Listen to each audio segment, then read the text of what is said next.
Congressman Visclosky from the great state of Indiana.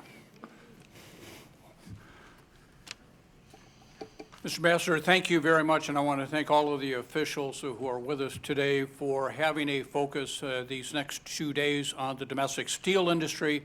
I appreciate your focus on the domestic steel industry every day going forward. The success of the industry is an issue I care deeply about and one that tremendously impacts the lives of my constituents in Northwest Indiana. It impacts our economy, and it impacts our national defense. I am the ranking Democrat on the Defense Appropriations Subcommittee, very cognizant that the steel produced for our nuclear aircraft carriers is produced in the state of Indiana. I'm cognizant that the steel for our nuclear attack submarines are produced in the state of Pennsylvania. I do not think it is in our nation's interest to buy that steel from another country. You have a set of slides before you. I would reference you to set 1. We began making steel in this country before the Civil War. And in pictures before you in Pittsburgh, Youngstown, and Sparrows Point during the first half and the beginning of the second half of the last century, these mills built our nation, expanded our infrastructure, and supported our national security. Importantly, they paid good-paying jobs that supported families. In the 1970s and 80s, due to many factors, some self-inflicted, domestic steel production stalled, and the industry faced serious challenges. Production has fluctuated significantly, declining sharply in the early 2000s.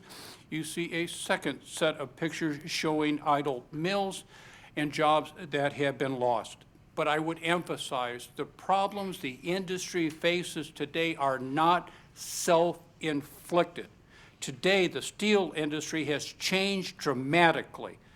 The United States industry productivity has increased 5-fold in the last 30 years. Today, it takes an average of 1.9 hours per labor to produce a ton of steel. In the early 80s, it took 10.1 hours.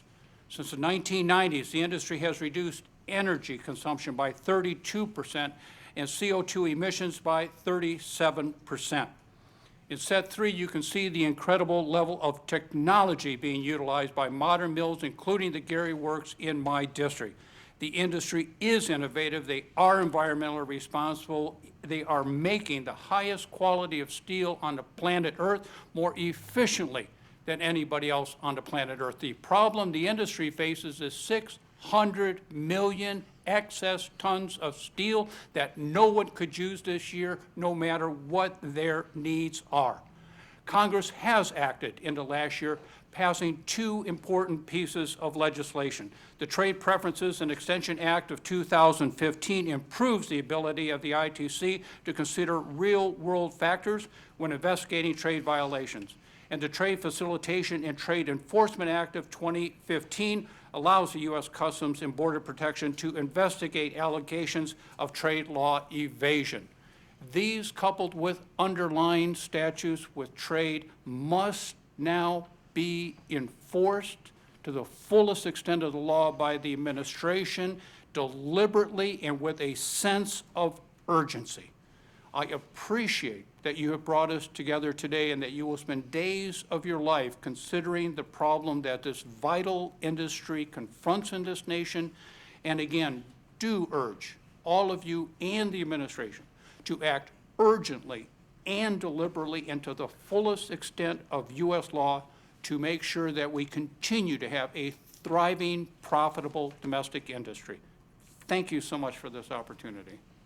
Thank you very much for being here and for your leadership on this issue.